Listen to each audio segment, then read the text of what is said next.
Students, today we are going to study compact matrix space. For this, we need to familiar with the notion cover and open cover of a set. Suppose X be a matrix space.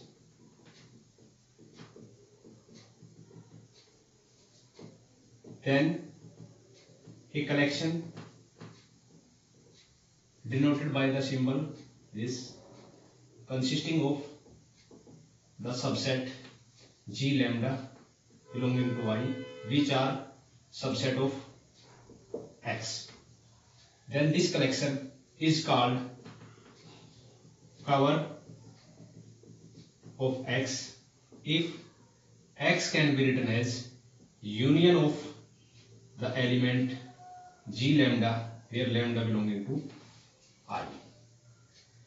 And this collection is called open cover of X if each of G lambda is an open set in X. This collection is open cover for the set for the space X, and if these are open sets, then this cover is known as open cover. Now compact matrix space.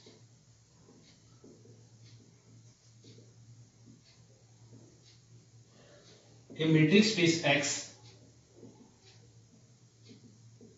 is said to be compact if every open cover of X has a finite subcover.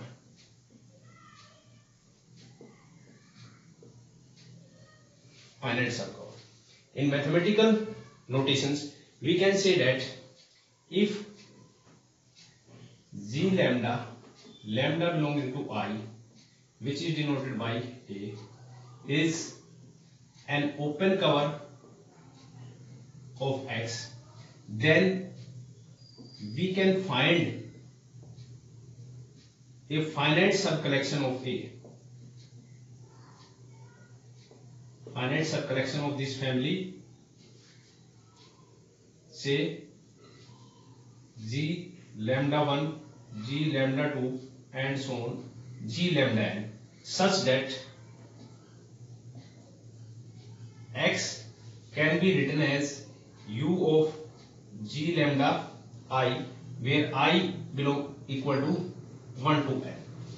Then this space X is compact. Now when a space is not compact, if for a open cover we are not able to find a finite subcover such that X can be written as the union of that finite subcover, that space is not compact matrix space. Now we try to understand this concept with the help of some examples. Now the question is whether the set of real number with the usual metric is a compact matrix space or not. So for this, we consider X as set of real number and the matrix space is usual metric. Metric is usual metric means distance of xy is mod xy. We will show R is not compact. As we know, R can be written as union of minus n to n, where n belonging to natural number. Now we consider this collection. This collection consisting of open interval minus n to n, where n belonging to natural number. Since these are open interval means open sets, so we can say that this collection is the cover of set of real number, because the union of the elements of this collection is nothing but the set of real numbers. Now suppose we have a finite subcover of this, which is denoted by A prime. Finite subcover means we consider here the collection minus n1 to n1 minus n2 to n2 and so on minus nm to n. This is arbitrary subcollection of this finite subcollection of this collection. Now we define here m is the maximum of n1, n2 to nm. That means clearly we can say that minus n1 is containing minus m to m, because m is the maximum of these numbers. Minus n2 is containing minus m to m. Similarly, minus nm is containing minus m to m. So clearly we can say that union of I equal to 1 to n m minus ni to ni is covered contained in open interval minus m to m. So if we take this finite subcollection, this finite subcollection is covered by the open interval minus m to m, but this is not the set of real number. So real number set cannot be expressed as the union of finite subintervals of type A prime. So we can say that here R is not a compact metric space. R is not a compact metric space because here we search an open cover which has no finite subcover. Now we consider another example. Suppose X be an infinite discrete metric space. Now what will happen here? Second example, take X is infinite discrete metric space. Discrete metric means it is defined as distance of xy is 1 if x is not equal to y, and this is 0 if x is equal to y. In this metric there are only two possibilities for distance, which is 1 or 0. It is 0 if x is equal to y, and it will be 1 if x is not equal to y. Now we consider a collection which is denoted by A.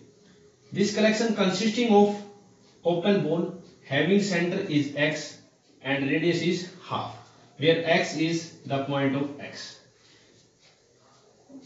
space x. Clearly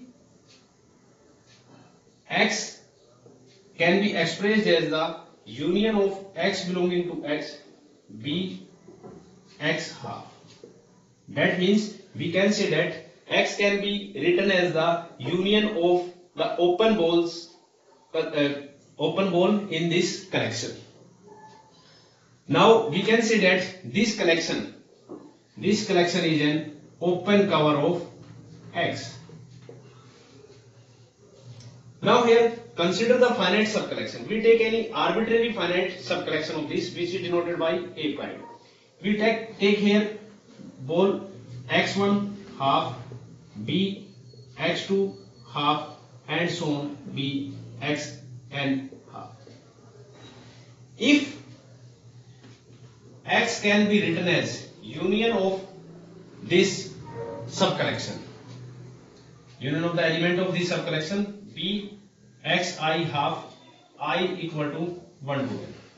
You know the element lying in this ball. Suppose y belonging to this ball xi. For example, if we take y belonging to b xi half, then what will happen? By the definition of open ball, this is distance of xi y is less than half. That means 2 points having distance is less than half. But in this metric, distance is always either 1 or 0. So this possibility says that if distance is less than half, that means it is equal to 0. So we can say that xi is equal to y. That means the ball b xi half has only point xi. So in this way, if x can be written as the union of the element of this subcollection, so we can say that X is nothing but x1 union x2 union and so on union xn. So that means X is consisting of the element x1, x2, xn. So it means X is a finite set. But here we are considering the set is infinite. So this is a contradiction. So we cannot find a finite sub collection such that X can be written as the union of this sub collection, union of the element of this sub collection. So this is an open cover. This is an open cover which has no finite subcover. So we can say that if X is an infinite discrete metric, then this metric space is not a compact metric space. Now we take a finite set. Finite set is always a compact metric space because it consisting of finite element. If we take X as a finite set, then every open cover has a finite subcover because it has only finite elements and can be covered by the finite open sets. So finite set is always a compact metric space. Now we take another example. Open interval 0 to 1. X is this and D is defined as the usual metric. X, Y belonging to X. We will show this is not a compact metric space. Now the question is how?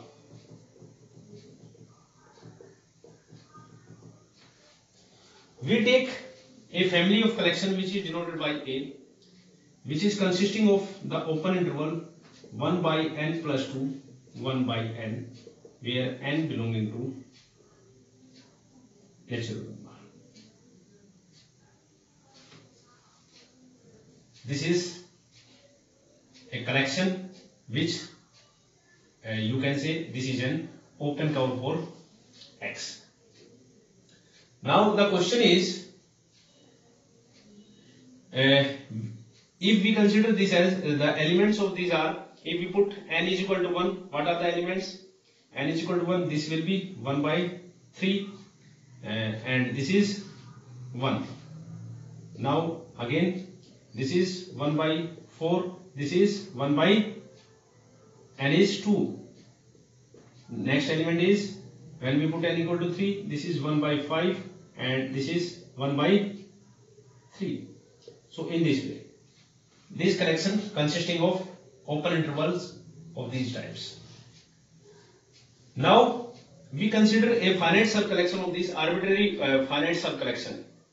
We denote it by beta and we take A1, B1, A2, B2 and so on, AN, BN. We take this is arbitrary finite subcollection of this collection. Now we take, let us take epsilon which is minimum of A1, A2, AN. So clearly we can say that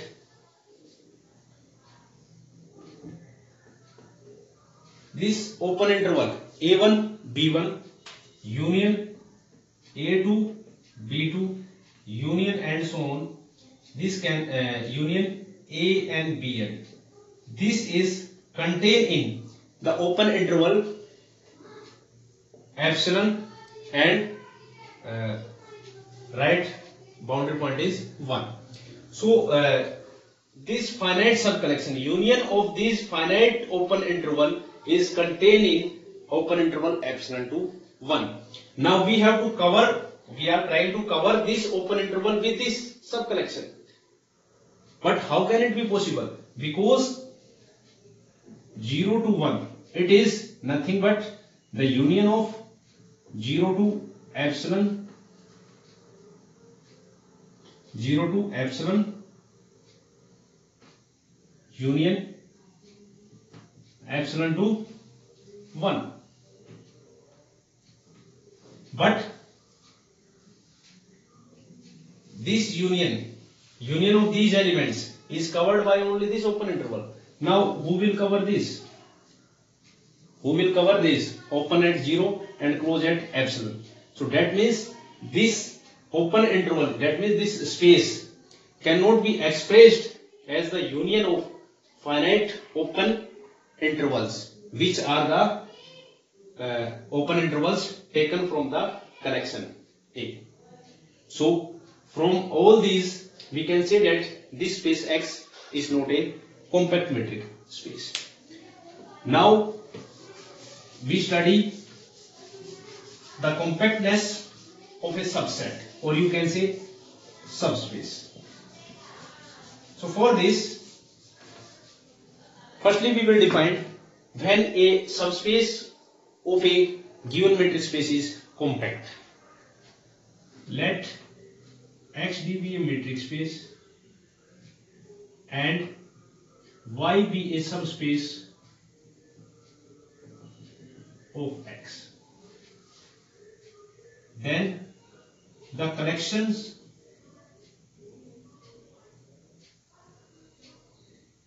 denoted by G lambda, lambda belonging to I, of subsets of X is said to cover the subspace Y if Y can be is a subset of union of this collection G lambda, where lambda is I. This collection is said to be cover of Y if Y is contained in union of G lambda, lambda belonging to I. Now we prove an important theorem regarding the compactness of a subspace. If XD be a metric space and Y be a subspace of X, then this subspace Y is compact if and only if every covering of Y by sets open in X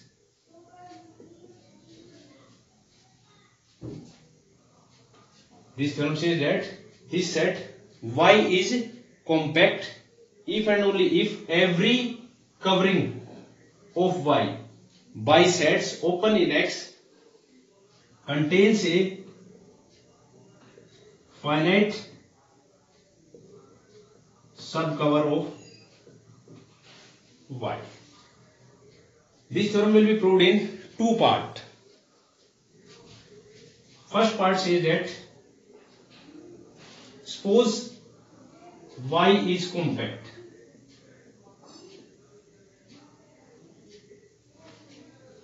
Then we have to show that and let the correction G lambda, lambda belonging to I is open covering of Y, means G lambdas are open subsets of X. We can denote this collection by the family A. Here first of all we are taking here Y is a compact and we also consider a collection, that means an open covering of Y, means G lambdas are open subsets of X. Then we have to find a finite subcollection of this which covers Y. Now since this is open covering of Y and here G lambdas are open subsets of X, then we take a collection which is G lambda intersection Y, where lambda belonging to Y. This family is an open cover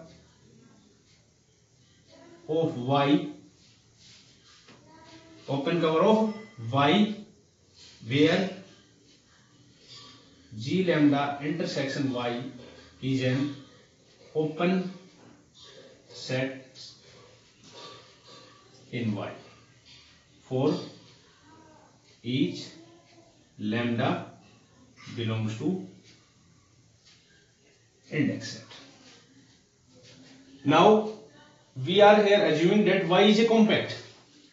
Y is a compact. That means we have a finite subcollection. Finite subcollection means G lambda 1 intersection Y, G lambda 2 intersection Y, and so on, G lambda n intersection Y, and that covers Y because Y is compact. So clearly we can say that Y is contained in G lambda 1 union G lambda 2 and so on union G lambda n. So we can say that Y is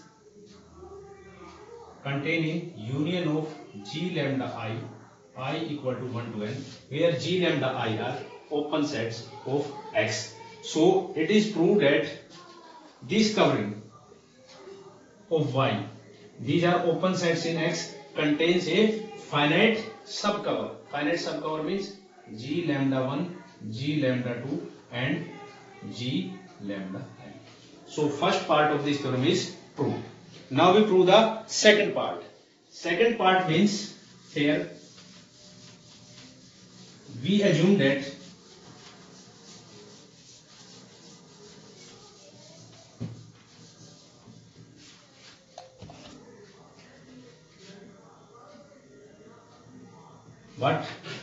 every covering of Y sets open in X contains a finite subcollection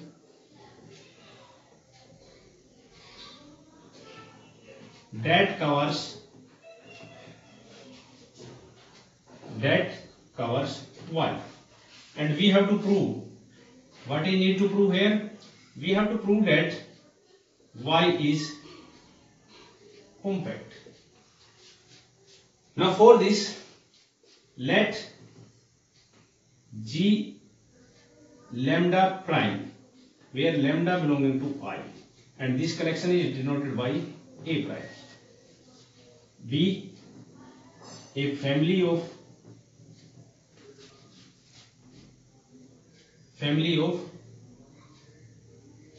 open sets in Y which covers Y. Now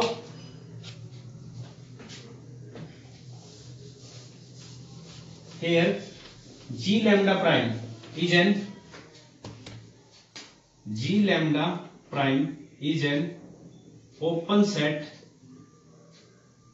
in Y. So for each lambda there exists an open set G lambda in X such that G lambda prime is nothing but G lambda intersection Y. This G lambda, we can find such G lambda for each lambda belonging to I. G lambda prime is G lambda intersection Y. That means clearly we can say that Y is covered by the collection G lambda belonging to collection of open sets of X, and by the given assumptions every open covering of Y set open in X contains a finite subcollection that covers Y. So Y is covered by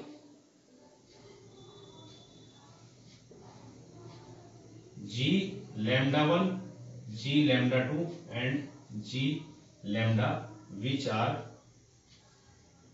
open sets of X. So from this we can say that Y is covered by G lambda 1 prime, G lambda 2 prime and G lambda n primes, which are open sets in Y, and hence we prove that Y is compact because every open covering has a finite subcover. So Y is compact here. So this is the theorem which ensure the compactness of the subspace. Now the second important result is which says that if a compact metric space has a closed subset, then this closed subset is also compact. Next theorem says that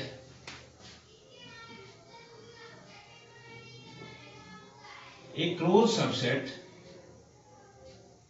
yeah, you can say subspace of a compact metric space is compact. Proof is very easy. Now how to prove this? Let X D be a compact metric space.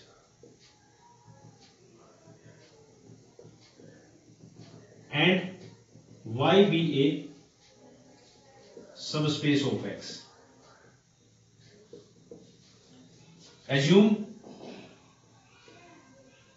that Y is closed. That implies X minus Y is open. Now, as in the previous theorem, we have proved that there is need to prove that this set, we need to prove that this set Y is compact. So by the previous theorem, it is sufficient to show that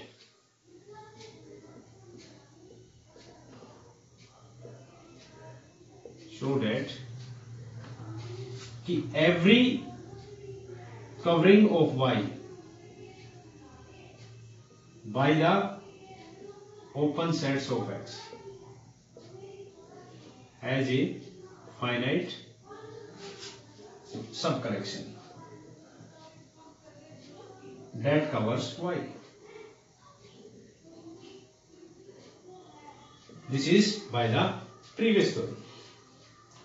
So now we take here an open covering of Y. Let G lambda belonging to I is an covering of Y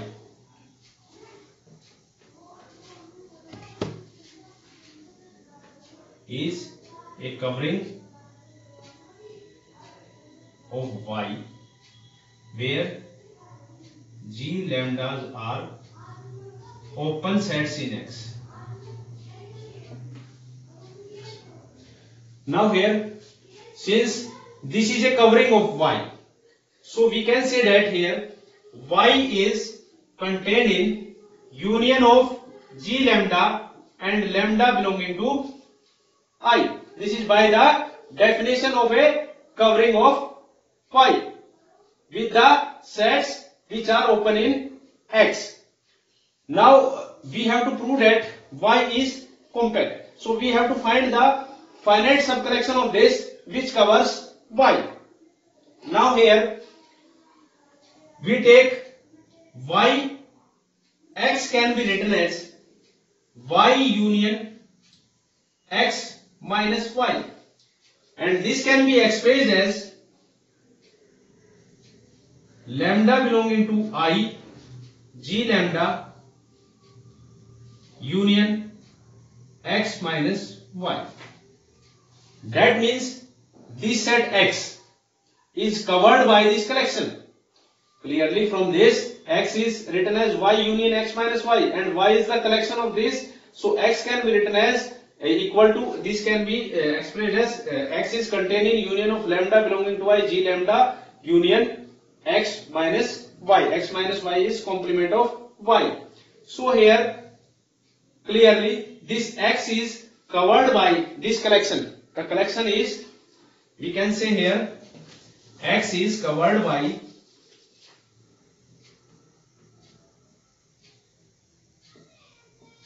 the collection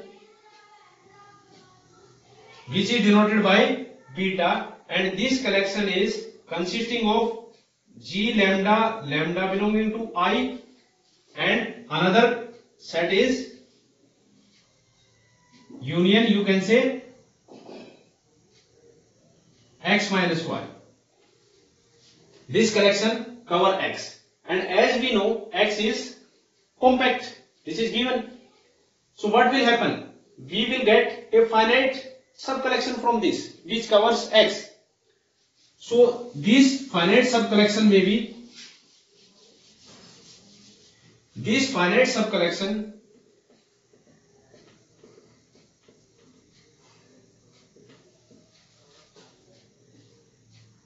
may or may not contains x minus y. Now discard these terms and we can say that the collection g lambda 1, g lambda 2 and so on, g lambda n, these are open sets in x, covers y. This collection covers y. So we can say that by the previous theorem the set y is compact. So we have proved here the closed subset of a compact matrix space is always compact. Now we prove an important result of compactness. Suppose f is a function which is defined from matrix space x to y, where x is metric space which is defined with the matrix D, and y is with you can say y b star, and f is continuous. Then the image of f, that is fx is compact. We have to prove this. Here x is compact and f is a function from x to y, and x is a compact matrix space, and it is given that f is continuous. Then we have to prove that the image of f, that is fx, is compact in y. So if we consider fx as a subspace of y, and let A, this is a family consisting of the open sets G lambda, where lambda belonging to I, these are open sets in Y, and we are trying to show that fx is compact. These are open sets in Y, so we can say that fx is containing union of lambda belonging to I, G lambda, by the definition of the cover of subspace. So this collection is we are taking here the cover of fx in y, that means these sets are open sets in y, and fx is a subset of union of g lambda, lambda belonging to I.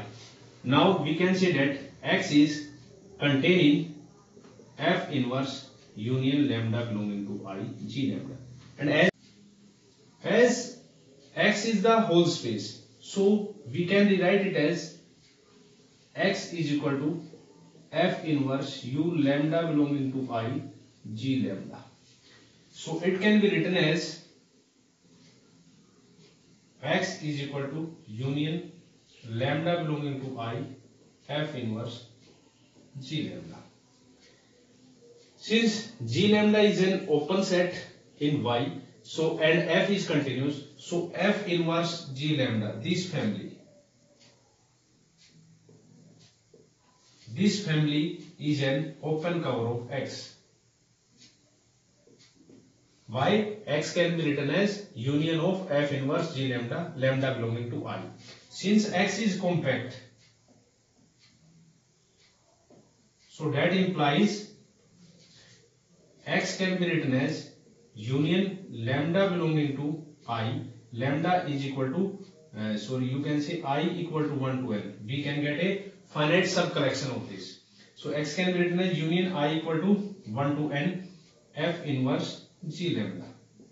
And it can be written as F inverse union I equal to 1 to N G lambda. So from this we can say that Fx is containing union I equal to 1 to N G lambda. So we get this is a finite subcover for this set Fx. So by definition we can say that Fx is a compact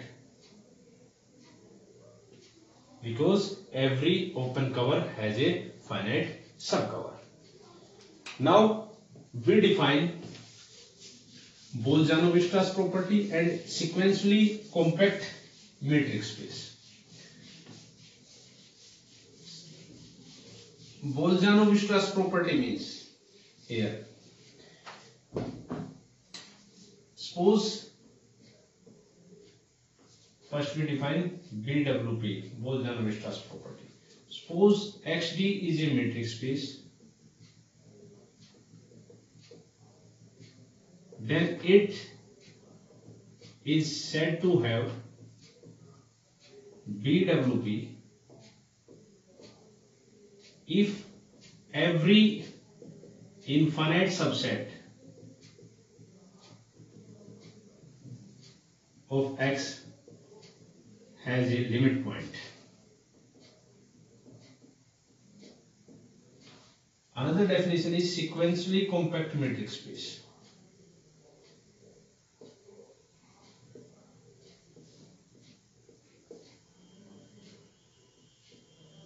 A metric space XD is said to be sequentially compact metric space if every sequence in X has a convergent subsequence.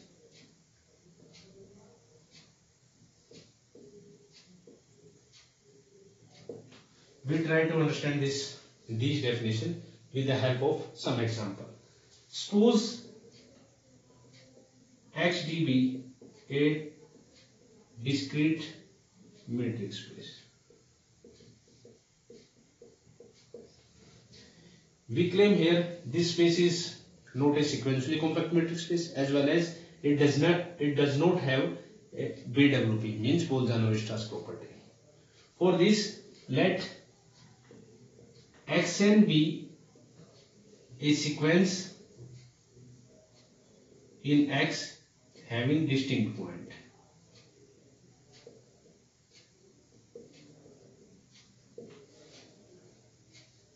And Xnk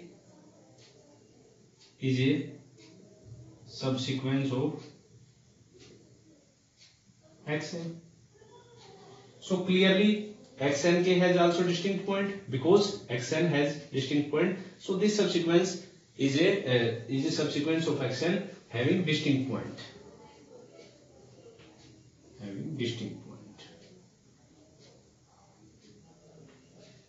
Clearly, every convergent sequence in a discrete metric space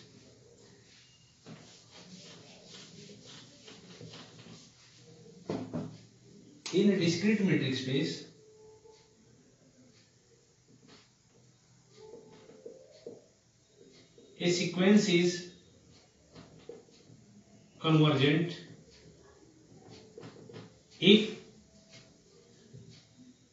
and only if it has repeated values या repeated terms after finite number of terms.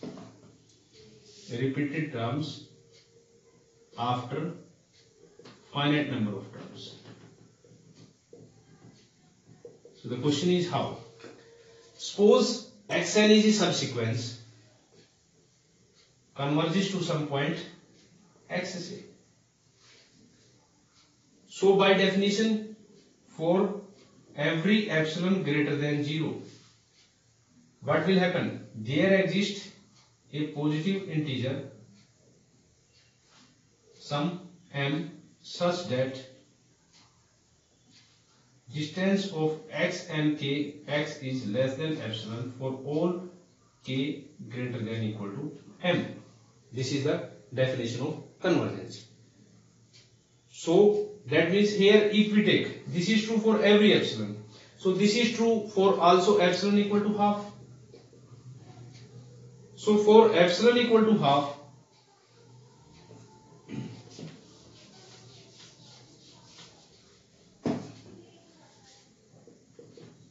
there exists a positive integer say p such that distance of x and k p is less than half for all k greater than p.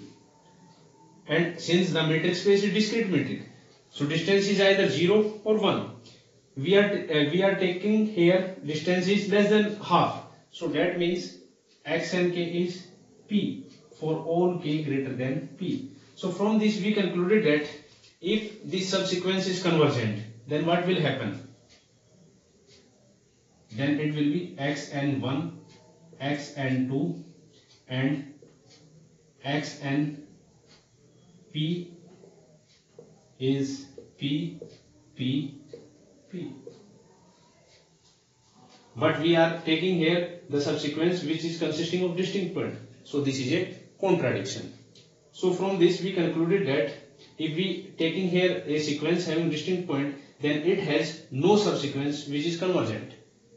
So by the definition we can say that this the metric space xt, discrete metric space, is not sequentially compact. Now we will show this space is also not have Bolzano-Weierstrass property. Now the question is how?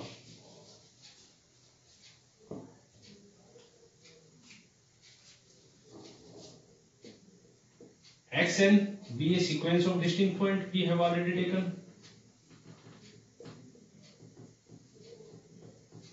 A, you can take any sequence. We define A. A is the range set of xn. So it is x1, x2, xn, because this is the sequence of distinct point and this set A is the range set. Now we have to show that this point has no limit point. This set has no limit point. Now the question is how? In discrete metric space, we say that if x is the limit point, if x is the limit point, then every neighborhood of x, yeah, you can say every open ball having centered is x, contain a point of A other than x.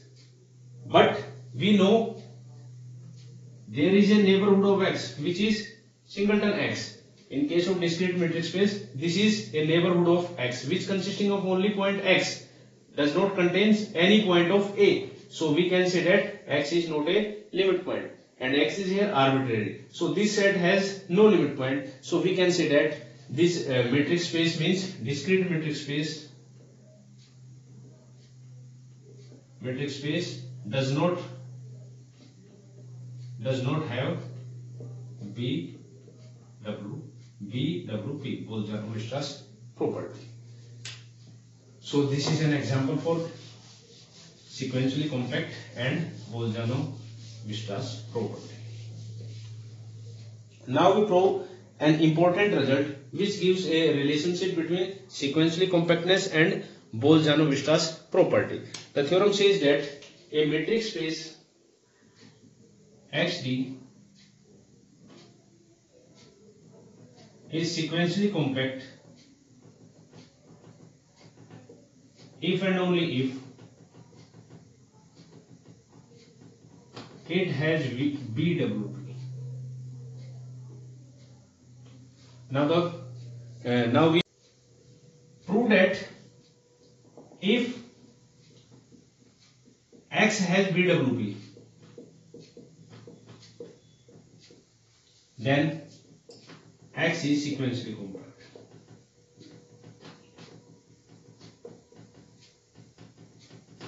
Let Xn be any sequence in X.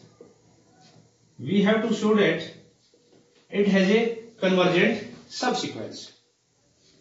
Now define S, which you can say range set of Xn. Yeah, this is defined as which is consisting of the term of the sequence. There are two possibilities for this set S. S may be finite or infinite. If S is finite, then we will get a natural number n naught such that x n naught occurs infinite times. That means we get a sequence, subsequence xn naught and xn naught of the sequence xn such that this sequence converges to some point xn naught. So in this case we get a convergent subsequence. Now the second case is if S is infinite. As we know, X has BWP, and if S is infinite and S is a subset of X, so we can say that S has a limit point, say P. So what will happen? If S has a limit point, then by definition of limit point, for epsilon equal to 1, there exists a point, say x and 1, such that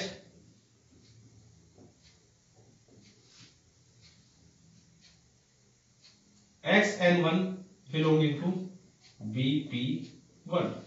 P is the center of this pole and 1 is here radius, and x and 1 belongs to this pole. So we can say that distance of x and 1 P is less than 1. So similarly, if epsilon equal to half, there exists a point, say x and 2. X and 2 means x and 2 belonging to PP half. That means we can say that for this epsilon there exists x and 2. The distance of x and 2 P is less than half. In this way we get a sequence, yeah, you can say subsequence of this sequence x and k belonging to BP 1 by k. That means distance of x and k P less than 1 by k, and it will tends to 0 as k tends to infinity.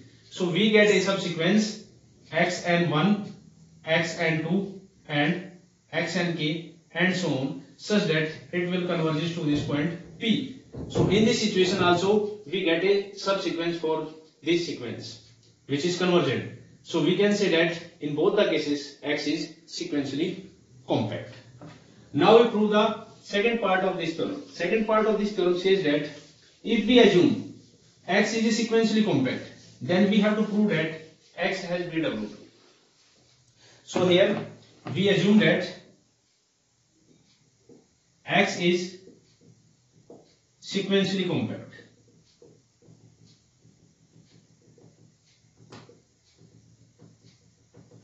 And to prove X has BWP.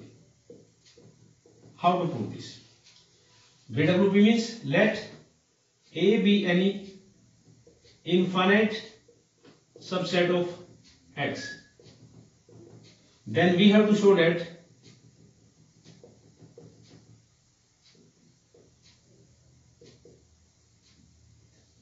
A has limit point. A has a limit point. Since A is an infinite subset, so we can define a sequence which are the points from A. This is A1, A2, AN. This is the sequence. Because A is infinite, so we are taking here the point from this set A. And as we know, X is sequentially compact. So every sequence has a convergent subsequence. So it has a convergent subsequence, say A and K. And which is convergent subpoint A naught. By the sequentially compactness, this subsequence will converge to A naught. And we claim, what we claim? A naught is the limit point of A. Point of A. How?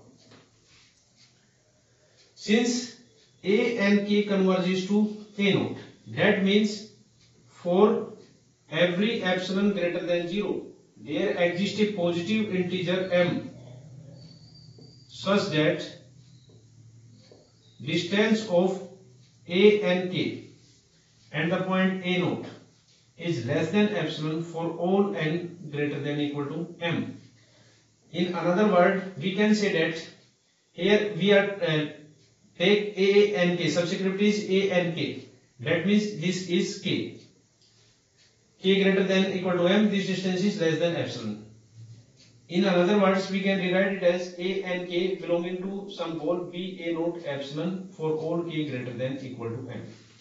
That means this ball, this is arbitrary ball. Arbitrary means where we are taking here epsilon. Epsilon is arbitrary. So every ball, yeah, you can say every neighborhood of A naught, yeah, every open ball centered A naught contains infinite point of this sequence. That means by definition we can say that A naught is limit point of A. Why? It contains infinite point of set A. So this is the proof of this theorem. Now from this we can easily prove that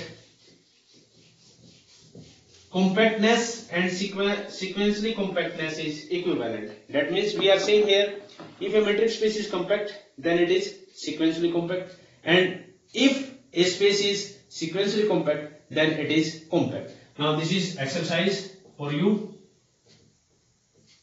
A metric space is compact if and only if it is sequentially compact. This is the end of this lecture. Thanks for your patience.